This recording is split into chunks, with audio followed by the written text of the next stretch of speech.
भारतीय राष्ट्र अब स्वतंत्र हुआ, इसका अर्थ है नहीं कि हमें अपनी इच्छा के अनुसार अपना जीवन ढालने का अवसर प्राप्त हुआ। हमारा देश स्वतंत्र तो हुआ, परंतु हमें अपनी संस्कृति के लिए कुछ प्रयास अभी करने बाकी हैं। जीवन का जो नवीन रूप हमें प्राप्त होगा वह अकस्मात अपने आप आ गिरने वाला नहीं है।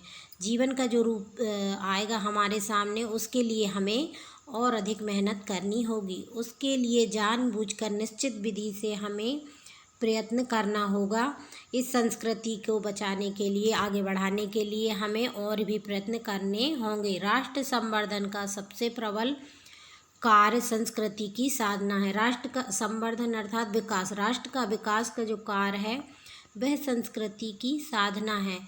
उसके लिए विधि पूर्वक प्रयत्न करना आवश्यक है। उसके लिए विधि से ही हमें प्रयत्न करना, कोशिश करनी चाहिए। देश के प्रत्येक भाग में इस प्रकार के प्रयत्न आवश्यक हैं। देश के हर नागरिक का कर्तव्य है कि वह अपनी संस्कृति के लिए अनेक तरह से प्रयास करे। इस देश की संस्कृति की धारा अति प्राचीन काल से बहती आई और हमारी भारतीय संस्कृति की जो है धारा अति प्राचीन है। यह बहुत पहले से बहती चली आ रही है। हम उसका सम्मान करते हैं, किंतु उसके प्राणवत तत्व को अपना कर ही हम आगे बढ़ सकते हैं। हम उसके जो तत्व हैं उनको अपना कर प्राणों से भी अधिक तभी हम अपने मार्ग पर आगे बढ़ सकते हैं और अपने जीवन में उन्नति कर सकते। उसका जो जड़ भाग है उस गुरुतर अथवा बोझ मतलब वजनी भारी जो होता है, अधिकतम वजन होता है जिसको हम गुरुतर कहते हैं। गुरुतर निरंतर गति मानव जीवन का वरदान है और हमेशा चलते रहना, उन्नति करते रहना मानव जीवन का यह वरदान है।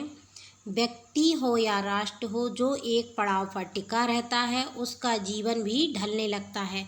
हमें हमेशा एक पड़ाव पर नहीं रहना चाहिए, इसके लिए गतिमान रहना चाहिए, चलते रहना चाहिए। इसलिए चरावेती चरावेती की धुन जब राष्ट्र के रथ चक्रों में गूंजती रहती है, चरावेती अर्थात चलते रहो की धुन जो है राष्ट्र के चक्रों में भी गूंजती है, तभी तक प्रगति और उन्नति होती है। जब हम अपने मार्ग पर बढ़ते रहते हैं जभी तक उन्नति होती है, अन्यथा प्रकाश और प्राण वायु के कपाट बंद हो जाते हैं।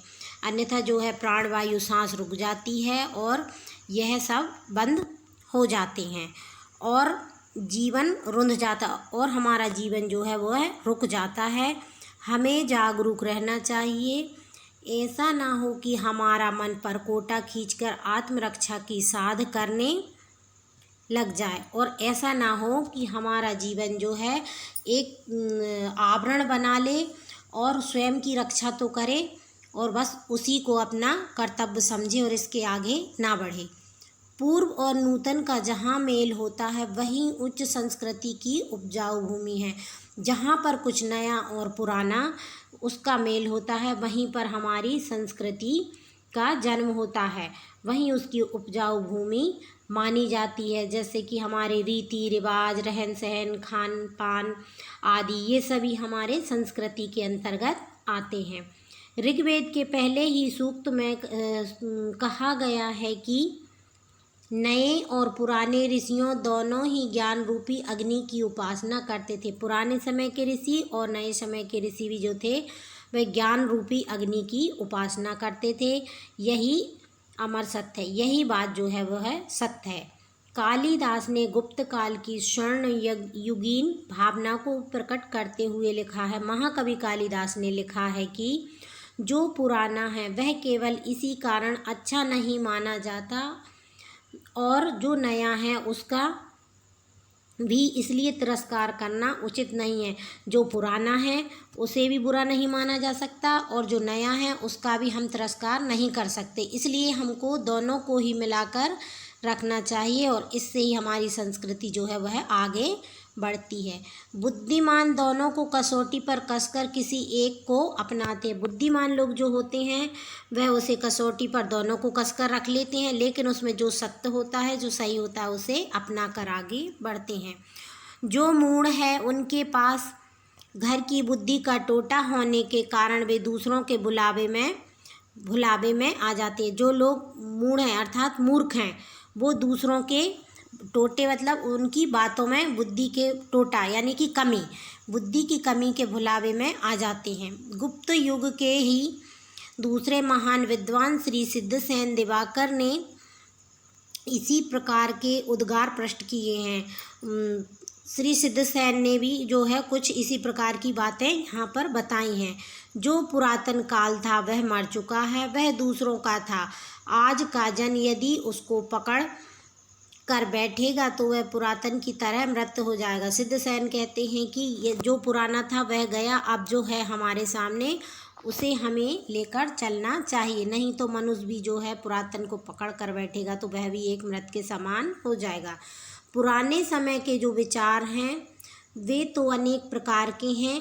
कौन ऐसा है जो भली प्रकार उनकी परीक्षा किए बिना अपने मन को उधर जाने देगा। किसी भी चीज़ को जो है हमें पहले उसको परख लेना चाहिए, फिर हमारे मन को उस ओर ले जाना चाहिए। अथवा जो स्वयं विचार करने में आलसी हैं वह किसी निश्चय पर नहीं पहुंच पाता। जो व्यक्ति आलसी हैं, मान लीजिए जो किसी चीज़ के बारे में जानकारी नहीं करते और किसी की सुनी हुई बातों पर विश्वास करके उस ओर पहुंच जाते हैं। जिसके मन में सही निश्चय करने की बुद्धि है उसी के विचार प्रसन्न और साफ सुथरे रह सकते हैं। जो व्यक्ति यदि विचार करने में सक्षम है और तो उसके विचार जो हैं प्रसन्न और साफ सुथरे होंगे। जो यह सोचता है कि पहले आचार और धर्मगुरु जो कह गए वह सब सच्चा है। कुछ लोग ऐसे होते हैं जो दूसरों की कही सुनी बातों पर ही विश्वास कर लेते हैं, जैसे आचार और धर्मगुरु ने जो कहा है वह सब कुछ सच है, उनकी बात सब सफल है और मेरी बुद्धि या विचार शक्ति टुचपुंजिया है, मतलब मेरी बुद्धि जो है वह कुछ काम नहीं कर रही, वह बहुत छोटी है।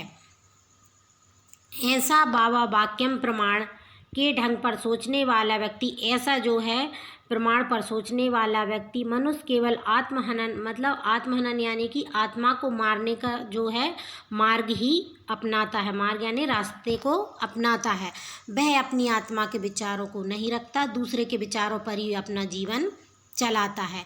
मनुष्यों के चरित्र मनुष्यों के कारण स्वयं द्वारा ही निश्चित किए जाते हैं। मनुष्य का जो चरित्र है उसके कारणों से ही स्वयं निश्चित किया जाता है। यदि कोई बुद्धि का आलसी या विचारों का दरिद्री बनकर हाथ में पतवार लेता है, यदि कोई व्यक्ति बुद्धि से आलसी और दरिद्री बनकर हाथ में पतवार, जैसे कि अपन किसी नाव को उस ओर ले जाना है तो हाथ में जो पतवार लेते हैं तो वह उन चरित्रों को पार नहीं कर सकता।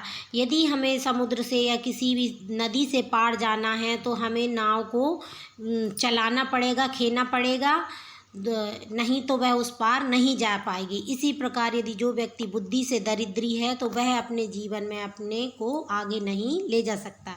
जो अथाह है और जिनका अंत नहीं है, जो अथाह है और जिसका अंत नहीं है, जिस प्रकार हम अपने मत को पक्का समझते हैं वैसे ही दूसरे के मत भी तो हो सकता है। दोनों में से ही किसकी बात कही जाए और दोनों ही बातें सत्य हो सकती हैं, लेकिन पहले हम अपने विचारों को पहले रखेंगे और उस चीज़ पर हम विचार करेंगे।